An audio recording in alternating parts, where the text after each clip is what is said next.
Orang berpikir heran, apa yang mereka kejar ke Palestina? Andai ada orang ingin merebut Irak, masuk akal. Merebut Irak karena banyak sumur-sumur minyak. Andai ada mau ekspansi ke Kuwait, masuk akal, karena sumur minyak di Kuwait banyak. Kenapa kembali ke Palestina? Ada apa? Tanah yang tandus, tanah yang kering kerontang. Mereka ingin membuat sebuah negara dengan keyakinan akan turun Mesias, sang juru selamat yang dijanjikan oleh Tuhan, dengan syarat orang-orang Yahudi mesti kembali ke negeri yang dijanjikan Tuhan. Yang kedua, Mesias sedang menunggu. Mesias melihat ke bawah. Kalau dia tengok di bawah masih banyak gurun pasir, dia tidak mau turun. Dia ingin melihat hijau. Kalau sudah dibentang karpet hijau, baru dia turun ke bawah. Maka yang dimaksud dengan hijau itu adalah ditanami tanaman-tanaman hijau, penghijauan yang luar biasa. Dan ketika Israel masuk ke Palestina, mereka ambil tanah itu, mereka hancurkan rumah orang Islam, mereka buat tembok panjang. Penjara terbesar dan terpanjang di dunia adalah Palestina. Mereka kurung orang Palestina. Mereka buat tembok beton yang tinggi, panjangnya 700 km lebih. Dari Pekanbaru kita lihat, Anda menuju Medan Sumatera Utara 600 km. Mereka membuat tembok tinggi 700 km. Bayangkan, umat Islam terisolir dan mereka tanami hijau-hijau. Makanya Allah berkuasa. Allah mau tunjukkan kuasa, lalu Allah buat tanaman hijau itu menyala. Dalam pokok yang hijau itu menyala beberapa bulan yang lalu. Heran orang, Allah mau menunjukkan kekuasaannya. Kalian tidak mau tolong Palestina, aku yang akan menolongnya. Tanaman yang hijau yang mereka tanam itu tiba-tiba terbakar. Tidak ada yang bisa mematikannya. Sampai-sampai reporter wartawan Amerika mengatakan, tidak ada yang bisa mematikan kebakaran ini kecuali Tuhan, karena Dia yang membakarnya. Bapak Ibu yang dimuliakan Allah SWT, tanaman apa yang mereka tanam? Persis yang dikatakan Nabi SAW, Syajaratul Gharqad, pohon gharqad, bentuknya seperti pinus, tinggi, memanjang. Lalu kemudian Bapak Ibu nanti tulis saja, yang ingin tahu bagaimana bentuk pohon gharqad, tulis saja www.google.com. Lalu tulis di sana alif lam ghain ra qaf dal al-gharqad, enter, muncul gambar pohon gharqad. Pohon gharqad, kata Nabi, kalau bersembunyi dia di belakang pokok kayu, pokok kayu akan berkata, ini Yahudi di belakangku, bunuhlah. Kalau bersembunyi dia di belakang batu, batu akan berkata, ini ada Yahudi, bunuhlah. Tapi kata Nabi, ada satu pohon yang tidak mau menunjukkan dia. Ini pohon mereka, kata Nabi. Apa itu? Syajaratul Gharqad, pohon gharqad. Subhanallah, Masya Allah. Apa yang dikatakan Nabi dulu terwujud sekarang. Mereka tanam pohon gharqad ini sebanyak-banyaknya. Ketika saya sampai ke Rafah, Mesir, Palestina, sampai perbatasan Mesir Palestina, ada satu kota bernama Rafah. Rafah dibagi dua, Rafah Palestina, Rafah Mesir. Di tengah kota Rafah, di batas perbatasan, kawat duri panjang yang dipasang dengan voltase listrik bertegangan tinggi. Siapa saja yang menyentuhnya akan terbakar mati. Tak ada orang berani mendekat. Tapi kawat-kawat duri itu kita bisa melihat rumah-rumah saudara kita di Palestina dan nampak hijau. Lalu gaib penunjuk bertanya ke kami, coba tengok pohon yang hijau itu. Pohon apa itu? Pohon apa ya? Itulah pohon gharqad yang dikatakan Nabi SAW. Mereka tanam sebanyak-banyaknya karena mereka meyakini bahwa Mesias akan mau turun kalau sudah dia tengok hijau. Seperti kita kalau pesawat mau mendarat di airport Sultan Syarif Qasim II Airport, Anda akan, ladies and gentlemen, all our passenger, para penumpang pesawat airlines, kita akan mendarat. Begitu kita melihat riau hijau, tapi hijaunya bukan pohon gharqad, pohon gotah sama pohon sawit. Begitu juga kalau kita mau mendarat di Batam, kita lihat hijau ke bawah. Begitu jugalah Mesias akan turun ke bawah kalau dia melihat sudah hijau semua, karena mereka meyakini, amat sangat meyakini itu. Mereka menanam pohon gharqad itu. Tiga, kapan Mesias akan turun? Mesias akan turun kalau Babilonia dibantai terus.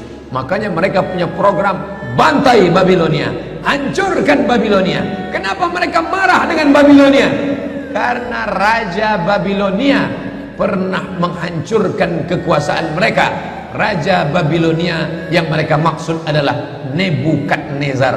Nebukadnezar Raja Babilonia menghancurkan kerajaan nenek moyang mereka. Mereka punya dendam kesumat yang luar biasa. Salah satu sifat Yahudi, dendam kesumat yang tak pernah mati. Walaupun sudah terjadi ratusan tahun, ribuan tahun lalu, tetap anak cucunya sekarang dendam. Hantam Babilonia, hantam Babilonia. Karena Babilonia negerinya Nebukadnezar, anak cucunya mesti dihancurkan. Mana Babilonia itu? Babilonia adalah Irak. Makanya setiap naik presiden Amerika yang didukung oleh Yahudi, mereka akan membantai Babilonia, Irak. George Bush naik, apa yang dilakukan George Bush? Membantai Irak. George Bush Junior, anak George Bush naik, apa yang dilakukan George Bush Junior? Membantai Irak. Naik Obama, apa yang dilakukan Obama? Membantai Irak. Kenapa yang sekarang ini, siapa namanya? Donald Trump. Payah mengingat nama orang kafir. Kenapa Donald Trump tak membantai Irak? Karena Irak sudah hancur babak belur, tak perlu lagi dibantai. Sumur-sumur minyaknya sudah punya kita. Negeri itu sudah menjadi negeri boneka, hancur lebur. Saddam Hussein barulah orang paham. Dulu kita terikut-ikut dengan kata-kata mereka di Reuters. Saddam Hussein raja yang zalim, Saddam Hussein orang yang jahat, Saddam Hussein. Tapi begitu Saddam Hussein digantung, apa kata dia di tiang gantungan? Allahu Akbar, patah lehernya, mati Saddam Hussein, meninggal dunia. Sekarang orang baru sadar, ternyata Saddam Hussein menyelamatkan negeri itu daripada orang-orang yang jahat. Sekarang apa yang terjadi?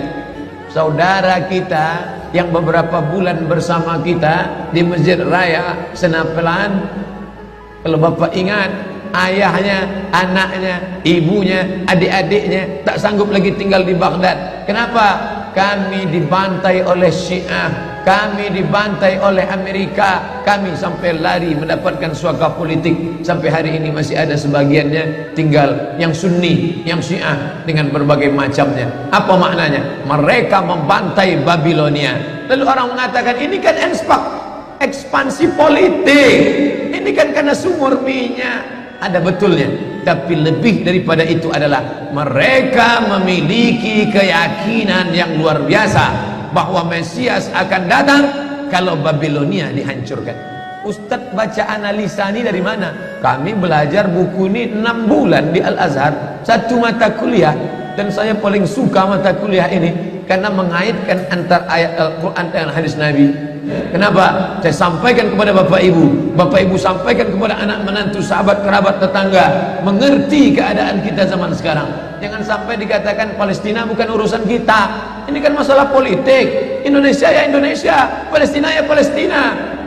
Antum tidak mengerti masalah dunia. Palestina adalah masalah umat Islam. Subhanalladzi asra bi'abdihi, maha suci Allah yang sudah memperjalankan hambanya minal masjidil haram, dari masjidil haram, ilal masjidil aqsa, masjidil aqsa, masjidil aqsa Palestina. Kita yang tertulis dalam kitab suci kita bahwa kita punya ikatan emosional. Kenapa kita tidak yakin itu? Yahudi ajarannya dibuat-buat, ajarannya mitos, tapi mereka punya keyakinan yang luar biasa. Mereka rebut negeri itu, mereka kuasai, mereka hancurkan negeri musuh. Atas dasar apa? Keyakinan bahwa Mesias akan datang. Yang kelima, apa yang mereka lakukan untuk Palestina? Mereka meyakini ada Temple of King Solomon, tempel kuil King Solomon, Raja Sulaiman. King Solomon itu punya tempel kuil, dan Temple of King Solomon letaknya pas di bawah Al-Masjidil Aqsa. Apa maknanya? Mereka mengeruk setiap hari bulldozer, traktor, ekskavator, terus mengeruk keliling Masjidil Aqsa. Mereka ingin meruntuhkan Masjidil Aqsa. Tulis Temple of King Solomon, enter, pilih image, tampak gambar replika. Inilah kerajaan Sulaiman yang ada di bawah Masjidil Aqsa. akan mereka naikkan. Mereka sudah bangunkan rumah kecil replikanya, seperti orang Riau membuat rumah replika rumah, tapi mereka membuatkan itu. Inilah dia replika kerajaan Temple of King Solomon. Artinya apa? Mereka ingin menghancurkan Al-Masjidil Aqsa berkeping, sampai akhirnya disitulah nanti kemarahan umat Islam. Tapi akan ada hamba-hamba Allah, la tazulu fi ummati ta'ifatun min ummati, akan tetap ada sekelompok umatku yang memperjuangkan agamaku, kata Allah Subhanahu wa taala. Yang terakhir, yang kelima, akan turun Mesias. Kapan itu terjadi? Ketika terjadi perang besar. Sebetulnya dalam agama Islam sudah dituliskan yang dimaksud dengan Mesias itu siapa. Kata Imam Al-Hafiz Ibnu Hajar Al-Asqalani dalam Fathul Bari, yang dimaksud dengan yang dinanti-nanti mereka itu adalah Dajjal. Dajjal itulah sesungguhnya yang sedang mereka nanti. 70,000 Yahudi wara'ad Dajjal. Ada 70.000 Yahudi yang akan berada di belakang Dajjal ketika dia turun nanti. Makanya tiap hari, tiap petang kita berkata, Allahumma inni a'udzubika min azab jahannam, wa min azabil qabri, wa min fitnatil mahya wal mamat, wa min syarri fitnatil masihid Dajjal. Dajjal itulah yang sedang mereka tunggu. Dajjal itulah yang sedang mereka nanti-nantikan. Kita menantikan kedatangan, dia pun juga menantikan akan kedatangannya. Bedanya apa? Mereka meyakininya dengan semangat mereka luar biasa. Mereka bangkit. Umat Islam percaya. Padahal tiap hari dia katakan sebelum salam, Allahumma inni a'udzubika min adzabi jahannam, wa min adzabil qabri, wa min fitnatil mahya wal mamat, wa min syarri fitnatil masihid Dajjal. Tiap hari dikatakan, tiap hari diucapkan. Tapi dalam hati, betul tak Dajjal datang? Entah iya entah tidak. Mereka yakin Dajjal akan datang, tapi mereka katakan itulah pemimpin kami, itulah Tuhan kami, itu adalah jelmaan daripada Tuhan kami, itu yang ada yang menghancurkan dunia, dia akan menjadi panutan kami. Kita berkata itu musuh kami, tapi kita pun ragu entah musuh entah tidak. Oleh sebab itu kita minta ampun kepada Allah atas kurangnya iman kita. Subuh ini kita bangkitkan semangat kita, tapi yang datang kepada, kenapa Allah tidak menolong? Katanya Allah itu maha kuasa. Cukup dia teriakkan saja, malaikatnya satu berteriak, pecah gendang telinga orang Yahudi, mati. Cukup dia tiupkan angin sejuk, terhirup, mati. Kenapa tidak dia matikan saja Yahudi itu? Datang Syekh Muhammad Jibril, Syekh Dr. Muhammad Jibril, Syekh Profesor Dr. Muhammad Jibril, dosen tafsir Al-Azhar. Kami undang, mahasiswa Indonesia mengundang di waktu di Mesir dulu kuliah. Lalu saya tanya, Assalamualaikum Syekh. Ya, kaum Ad binasa, kaum Samud binasa, kaum Midian binasa, kaum Iram binasa, kaum Fir'aun binasa. Kenapa Allah tidak membinasakan Israel ini? Senyum Syekh Muhammad Jibril. Apa kata dia? Ya beni, anakku, seandainya Allah membinasakan Israel ini, lalu apa yang tersisa untukmu? Ditunjuknya saya. Seandainya Allah membinasakan Israel ini, lalu apa yang tersisa untukmu? Terdiam saya.